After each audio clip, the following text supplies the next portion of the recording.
It's the same feedback I would have given hospitals back in the 90s. I recognize you're dealing with people, invest in those people, Right. listen to their behavior, don't just listen to what they say, watch what they do, become interested in what their human needs are, and then feed those needs. And the fed person, psychologically speaking, will be able to deliver a different product, first to their coworkers, and then to their patients and the larger community within healthcare. So to me, it's always about investing in people, and that begins with how you think about the interview process.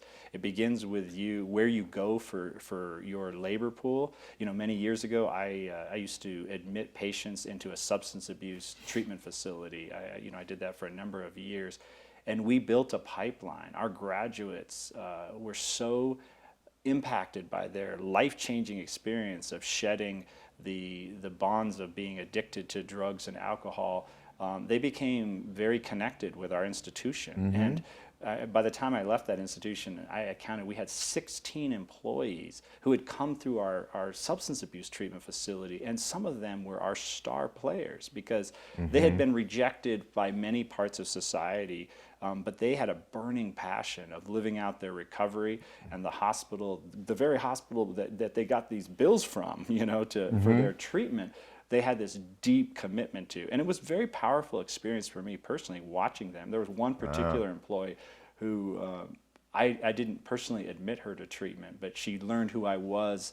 I was in an executive role at that time, and she would talk with me all the time about her experience as she's serving me, all the gratitude that she had for the investment, how her life was different. We came to know each other just in small talk, came to know where she had lived and things she had done.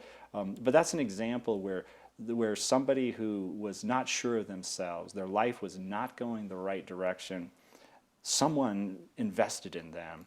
Right. And she invested back, and those are powerful experiences. I wouldn't be passive if I was running one of those service lines.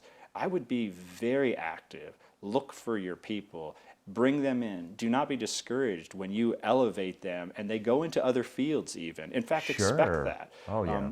Because we're in the business of elevating people, giving them opportunities to find out what their skills are. And then the other side of that to me is that food and the physical environment in which we live is very important to how we feel. Right. And so never, ever allow your staff to think that their contribution is minor.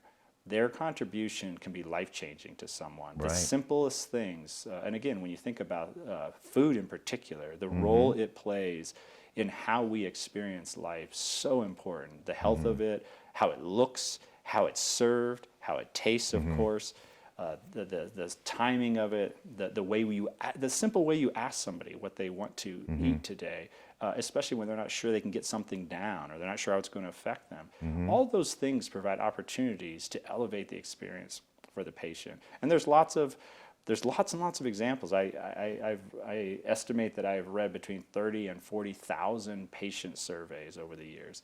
And the number of times people talk about that, that cup of chicken noodle soup that you sent me home with, or the person, the downside, the person didn't realize I can't eat any of that stuff. They didn't inquire, and so they tempted me with things I wasn't even able to eat.